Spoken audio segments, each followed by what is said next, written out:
Favourite serials இனி டிவிக்கு முன்பே சன் நெக்ஸ்ட் ஆப்ல ஜாலியா எல்லாருக்கும் முன்னாடியே பாருங்க. இப்பவே சன் நெக்ஸ்ட் ஆப்பை டவுன்லோட் பண்ணி சப்ஸ்கிரைப் பண்ணுங்க. அவர் அவ்வளவு உறுதியா சொல்றப்போ கண்டிப்பா அவர் குழந்தைங்களை தூக்கி இருக்க வாய்ப்பில்லை. சொர்ணமும் இல்லைன்னு சொல்றா. ஆமா, வேற யார் மேலேயாவது உங்களுக்கு டவுட் இருக்கா?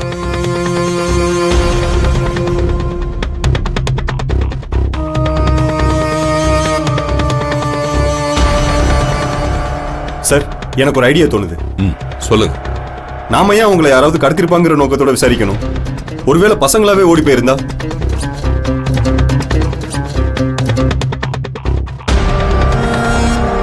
ஏன்னா ஸ்கூல்ல பேரண்ட்ஸ் கார்டியன்ஸ் இல்லாம பசங்களை அனுப்ப மாட்டாங்க.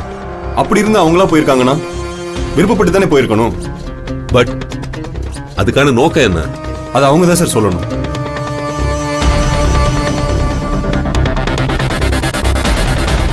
வாசு, வீட்டுல ஏதாவது பிரச்சனையா? இங்க பாருங்க, எதுவா இருந்தாலும் மறைக்காம சொல்லுங்க. அப்போதான விசாரணை சரியான பாதையில போகும்.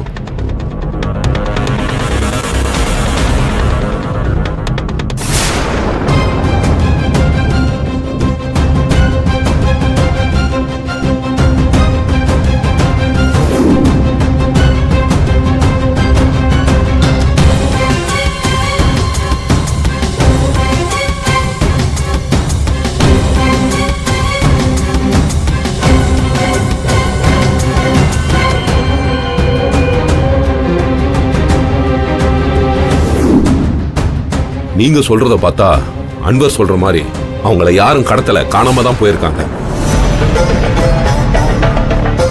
இதுவும் நம்மளோட அசம்சம் தான். அன்வர், நீங்க வாசு வினோதினி கூட இருங்க. ஸ்கூல்ஸ் இருக்கிற ஏரியா முழுக்க பசங்களை தேடுங்க. உண்மையிலே பசங்க காணாம போயிருந்தா கண்டிப்பா சிட்டியை விட்டு தாண்டி இருக்க மாட்டாங்க. ஏன்னா சின்ன பசங்க, அப்போ கண்டிப்பா ஏரியாக்குள்ளதான் இருக்கணும். எல்லா இடமும் தேடுங்க. ஏதாவது சின்ன தகவல் கிடைச்சாலும் உடனே எனக்கு இன்ஃபார்ம் பண்ணுங்க. வாசு, வினோதினி, முதல்ல நீங்க பயப்படாதீங்க. கண்டிப்பா பசங்களை கண்டுபிடிச்சிடலாம். நம்பிக்கையோட இருங்க. ஏன் இவ்வளவு பதட்டமா இருக்கிறீங்க? நீங்க கார் ஓட்டாதீங்க. என்ன சொல்றீங்க? வாசு, பதட்டத்துல கார் ஓட்டினா சரியா வராது. Anwar, carry on.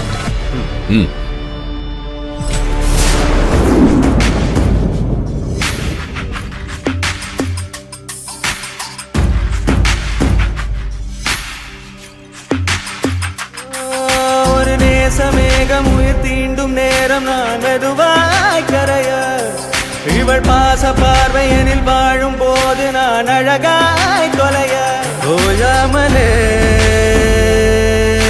உயிர் கூத்தாடுது. வேட்டாளிலும்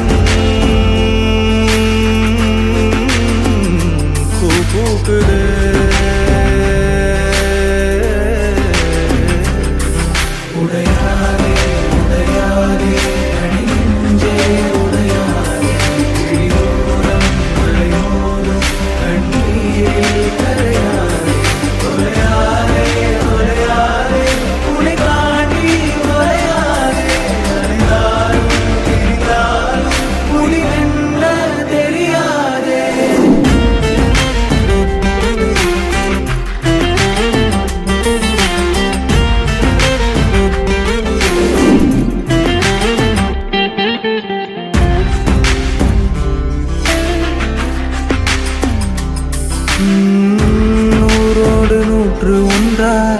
யார் யாரோ எந்த வாழ்வில் நீர் மீது போல போல ஏதேதோ எந்த வழியில் கையின் ரேகை போல உன்னை காலமெல்லாம் நான் சுமப்பேன். வெயில் ரேகை